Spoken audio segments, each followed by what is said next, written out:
की देह से या अपने गुरु के प्राणों से। क्योंकि गुरु साक्षात जीवन का एक पर्याय है, प्राणों का एक पर्यायवाची शब्द है।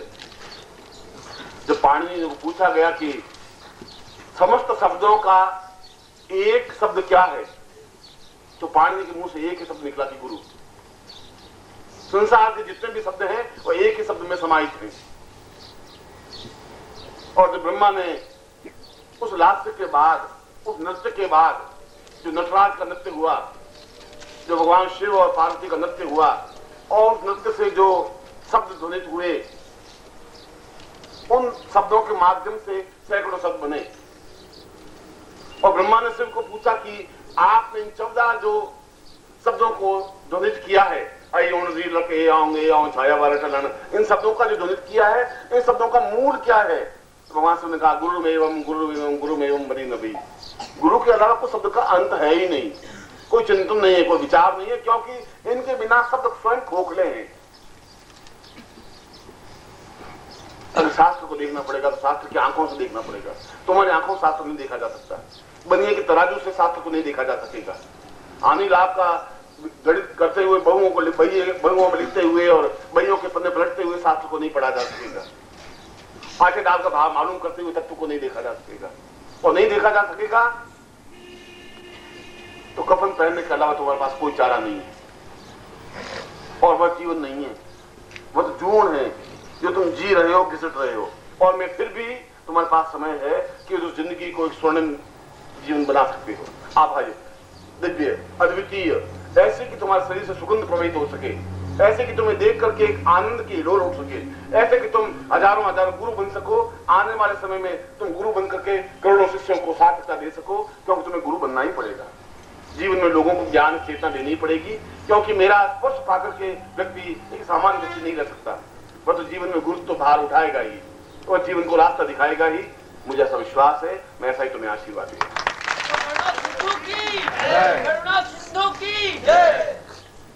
अब मैं तुम्हें उस दीक्षा को दे रहा हूं। दीक्षा के उपकरण की रश्मियां उनसे टकरा करके प्राणों में पहुंच सकती हैं, तुम्हारे शरीर में सीधे प्रवेश नहीं कर सकती, संभव नहीं है। क्योंकि प्राण चेतना किसी पर देख के परावर्तन हो सकता है। अगर शीशे में मुझे मुंह देखना है तो शीशा मेरा चेहरा नहीं दिखा सकता।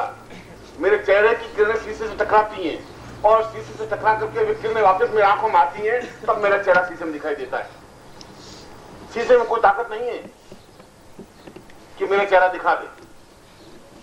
वो तो मेरे चेहरे की तेज है जो कि शीशे से टकराता है, और टकरा करके परावर्तित होकर के वापस मेरी आंखों में घुसती है, तब मैं अपना चेहरा देख पाता हूं। और इसीलिए इन उपकरणों में उस ब्रह्मांड की रश्मियों की टकराहट होती है, और वो टकराहट तुम्हारे शरीर में प्रवेश करती है। इसलिए तुम ब्रह्मांड तुम्हारे शरीर में समाहित हो सकता है, इसलिए तुम्हारे सैकड़ों आंखें जागृत हो सकती है। इनकी जरूरत नहीं, तुम बैठ जानी चाहिए।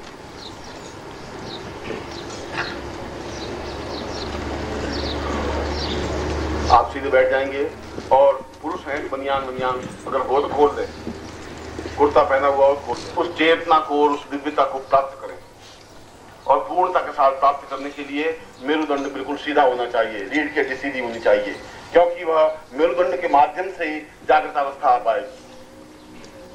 झुकी हुई अगर पानी की कोई पाइप जा रहा है, एक जगह थोड़ा सा कर्व है, तो पानी सीधा नहीं जा सकता, और बिल्कुल सीधा सपाट होना चाहिए। और तुम्हारी सारी चेतना का केंद्रीभूत मेरुदंड है।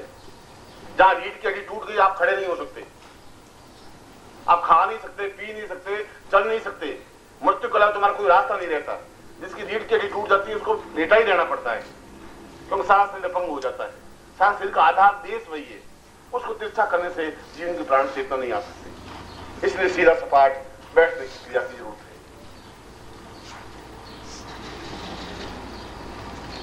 और मैं ब्रह्मा ने जो विश्वामित्र को जो अनिवर्तनीय दीक्षा अपने मुंह से दी, वे शब्द तो आज भी वातावरण में और अंतरिक्ष में गुंजरित हैं।